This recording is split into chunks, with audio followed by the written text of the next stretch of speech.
श्रद्धेय आडवाणी जी, सम्माननीय डॉक्टर मुरली मनोहर जोशी जी, आदरणीय राजनाथ जी, भाई अरुण जेटली जी, भाई अनंत कुमार जी, इस यात्रा के महानायक स्नेही छोटे भाई अनुराग ठाकुर जी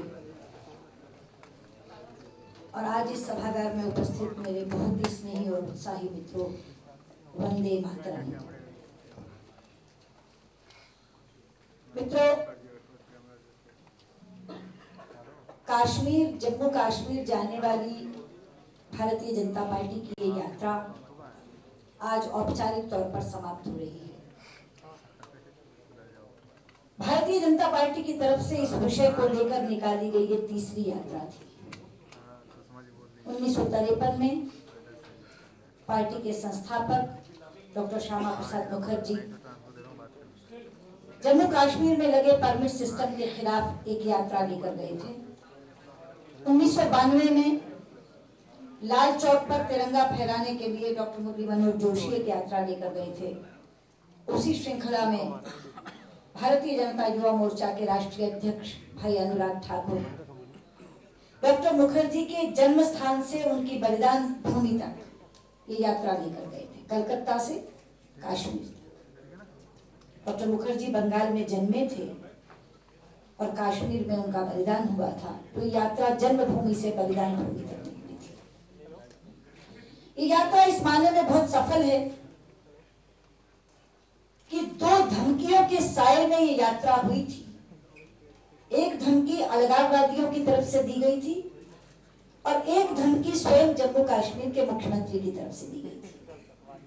अलगाववादी यासीन मलिक ने कहा था कि हम देखते हैं 26 जनवरी को लाल चौक पर झंडा कौन फहराएगा और किसका फहराएगा। और जम्मू कश्मीर के मुख्यमंत्री ने कहा था जो आए वो अपने रिस्क पर आए, हम किसी को सुरक्षा नहीं देंगे। मुझे खुशी है कि इन दोनों चुनौतियों को युवा मोर्चा के लोगों ने स्वीकारा।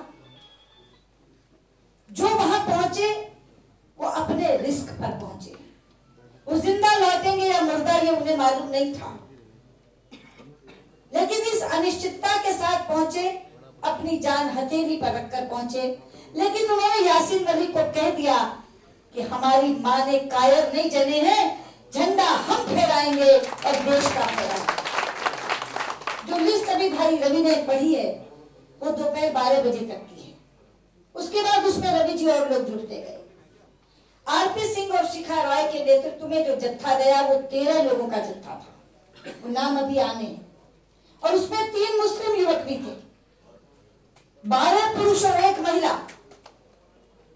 तो ना महिलाओं की कमी रही है उसमें और ना मुसलमान भाइयों की, और सभी प्रदेशों का संगम रहा है। हर जगह के लोगों ने उठकर ये कहा कि हम जाएंगे और झंडा फहराएंगे। लेकिन ये यात्रा आज समाप्त हो गई। एक बहस की बात अरुण जी ने कही है, लेकिन इस यात्रा ने मित्रों कुछ प्रश्न भी खड़े किए हैं जो प्रश्न चिंता पैदा करते हैं। पहला प्रश्न ये है कि भारत का वो भूभाग जिसे भारतीय संसद के दोनों सदनों ने सर्वसम्मत प्रस्ताव पारित करके भारत का अभिन्न अंग कहा है, क्या उस भूभाग पर प्रवेश करने से उसी संसद के दोनों सदनों के प्रतिपक्ष के नेताओं को रोका जाना चाहिए या क्या रोका जा सकता? एक अजीब दृश्य था वो। हम यहां से उड़े 24 तारीख को 1:30 बजे स्पेशल विमान से गए, जहाज लैंड किया, सीढ़ी खुली और धम से एक पुलिस अधिकारी ऊपर। हमने कहा आप क्यों? कैप्टन घबरा गया कि मैं कैसे पैसेंजर्स लाया हूं, ये पुलिस कैसे आ गई, क्या क्रिमिनल्स लेकर आया हूं? उसने आकर हम तीनों के हाथ में एक एक आदेश थमा दिया। हमने कहा ये क्या है? बोला आप इसी विमान में बैठे बैठे वापस चले जाइए, हम आपको उतरने नहीं देंगे, विमान से उतरने नहीं देंगे जम्मू की धरती पर। क्यों? तो कहा ऑर्डर पढ़ लीजिए। हमने कहा ऑर्डर इलीगल है, ले जाइए, हम उतरेंगे। तीनों ने झगड़ा किया और झगड़ा करके पुलिस वालों को एक तरफ करके हम सीढ़ी से उतर गए। ऑर्डर को देखा, हमने कहा क्या ऑर्डर है? जैसा अभी अरुण जी ने कहा, उन्होंने कहा 144 में गिरफ्तारी हो सकती है, 144 में एक्सटर्नेट नहीं हो सकता, डिपोर्टेशन नहीं हो सकता।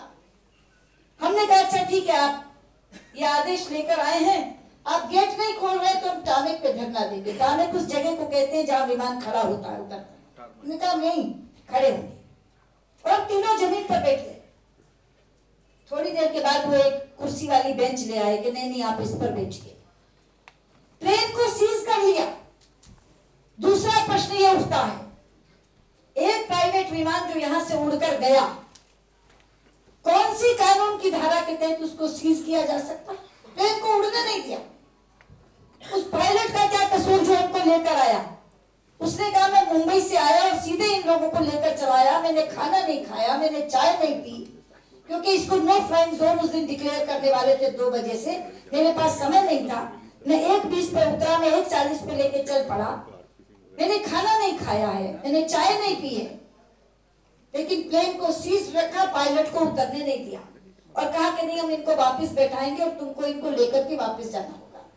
तो हमने कहा एक बात सुनो, हम वापस नहीं जाएंगे। जो वैकल्पिक प्लान आपको बनाना है बना लो, हम वापस नहीं जाएंगे। आप इस जहाज को वापस भेज दो। नहीं माने। 7 घंटे मित्रों हम उस एयरपोर्ट पर बैठे रहे। 7 घंटे तीनों जने, अरुण जेटली जी, अनंत कुमार ने। एक कमर्शियल फ्लाइट आई वहां। उस कमर्शियल फ्लाइट को बाहर के बाहर पैसेंजर्स को ले गए ताकि वो पैसेंजर्स हमें देख ना ले। 7 घंटे एयरपोर्ट पर बैठने के बाद आए और कहते अच्छा आप गिरफ्तारी चाहते हो, हम आपको गिरफ्तार कर रहे हैं। तो ठीक है, गिरफ्तार कर लो। कहां ले जा रहे हो? मैंने कहा मुझे महिला जेल में ले जाओ, इन दोनों को पुरुष जेल में ले जाओ। तो हंस पड़े। मैंने कहा बताओ कहां ले जा रहे हो? बोलो आप कारों में तो बैठो। अरे बैठेंगे तो जरूर, क्योंकि गिरफ्तार कर रहे हो, मगर कहां ले जा रहे हो ये तो बता दो। बोले जेल में। कहा है आपने? जेल ले जा रहे हैं। तो मैंने कहा ठीक है भाई बैठो। तीनों को अलग अलग गाड़ियों में बैठाया। तो मुझे लगा कि मुझे महिला जेल में ले जा रहे हैं, इन दोनों को पुरुष जेल में ले जा रहे हैं। तीनों को अलग अलग गाड़ी में बैठा। जब गाड़ियां चली और नेशनल हाईवे पे आ गई तो मेरे साथ बैठे हुए व्यक्ति ने कहा कि ये तो जेल नहीं है, तो जम्मू के बाहर आपको ले आए। क्या जम्मू के बाहर ले आए? तो मैंने ड्राइवर से पूछा कि आप हमको कहां ले जा रहे हो?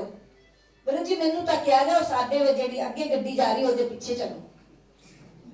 मैंने कहा जेडी अगे गड्डी जा रही ओदे पीछे चलो। बोले जी सानू नहीं कोई दसिया, सानू तो सिर्फ ये क्या हो जेडी अगे गड्डी जा रही ओदे पीछे चलो। ये अजीब बात है। वो गाड़ी चली जा रही है, चली जा रही है, चली जा रही है। आधा घंटा हो गया, 1 घंटा हो गया, 1.5 घंटा हो गया, कहां ले जा रहे? कोई अता पता नहीं कि हमको कहां ले जा रहे। हम उससे पूछते हैं क्या आ गया? जी मनु तो पता नहीं, दिसदा नहीं पिया रात दी देवी। मैंने कहा तू ड्राइवर है कि क्या, तुझे ये नहीं दिख रहा? ये तो बता दे जगह कौन सी आ गई। बहन जी मैं तो कुछ ही ना पूछो। चलो जी किसी ना पूछो। चलते चलते चलते चलते 3 घंटे हो गए। एक पुल आ गया तो एकदम से मुझे लगा ये तो वो लखनपुर का पुल है जहाँ से डॉक्टर साहब गए थे। यहाँ पे डॉक्टर मुखर्जी का स्मारक होना चाहिए। इतने में वो स्मारक दिख गया।